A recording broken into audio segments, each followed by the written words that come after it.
The Bible says that forget not the stone out of which you were healed. People forget so quick in life. Many people have short memory. I have learned over the years not to forget where I have come from. And it is a curse to forget. It is unrighteous to forget. The Bible says God is not unrighteous to forget your labor of love.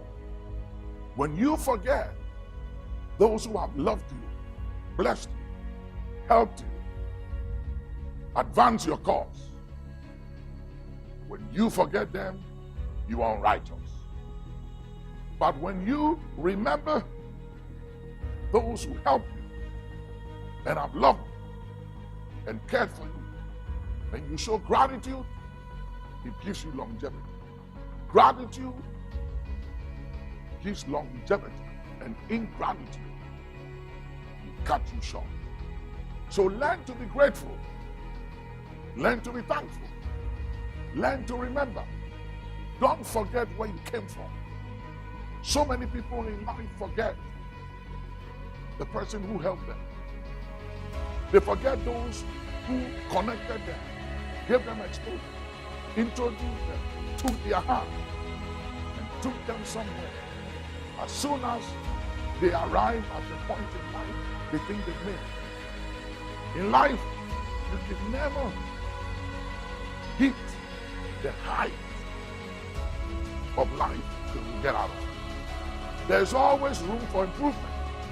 So don't be satisfied with where you are, and don't show ingratitude because you think you don't need the man or the woman, the boy or the girl who helped you when you needed that help. Show gratitude. Remember people. Help people. Learn to say thank you. Have an attitude of gratitude and thanksgiving. It will take you far. Some people think they have arrived, but when they get to heaven, they realize that they were just operating at 20 or 30% of their capacity and didn't use 70% or 80% of their capacity. And you know why?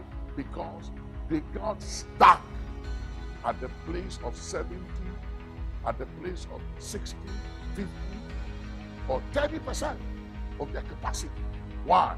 Because whenever you think you don't need anybody, you've arrived, you've made it, you are successful, you stop growing, and you begin to diminish, you begin to die. If you want to live, don't want to diminish, and don't want to die, keep showing gratitude. And remember where you came from. Remember others. Every now and then, God will say to David, remember, David, that you are a shepherd boy. And I took you from the sheepfold, and I made you king over Israel. And I gave you your master's throne and your master's wives. God always reminded David. In Deuteronomy 8:18, God said, remember the Lord thy God. Why? Because success, wealth, power, money can make you forget. But God said, remember. Remember that success and power and influence has an expiry date. And for every action, there are consequences. So you might be powerful right now.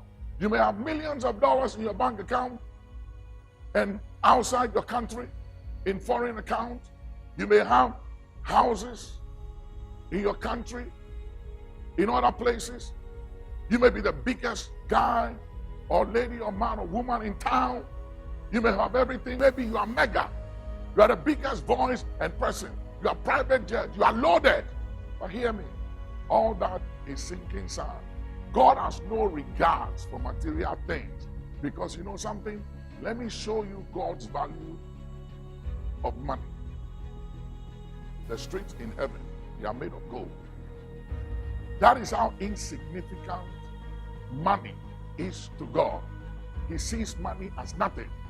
So if your confidence and who you are and how you relate to others, and especially those who have helped you in life before, is derived from material wealth, blessings, and money, or influence or power, you are to be pitied among all men. But if your confidence is derived from this one thing, that you know the Lord, who executes judgment, righteousness, and justice on earth, then you are on a good track in life. So learn to remember, and don't be puffed up, don't be arrogant, don't be proud, which you were never before. But suddenly you have become proud and arrogant. Why? Because of things. A man's life does not consist on the abundance of things that he possesses. So don't let things, don't let accolades, don't let events and relevance in life and access and influence make you go insane. Arrogance and pride is insanity. It's madness. Be wise, be sober, be vigilant. Your life does not consist on the abundance of things that you possess. If you think you are who you are because of the money you have in your bank account, or because of your success, or because of your achievements, you are deceiving yourself. You are a child, you are a kid. None of those things makes you who you are. You are who you are by the grace of God, outside of possessions, outside of material things.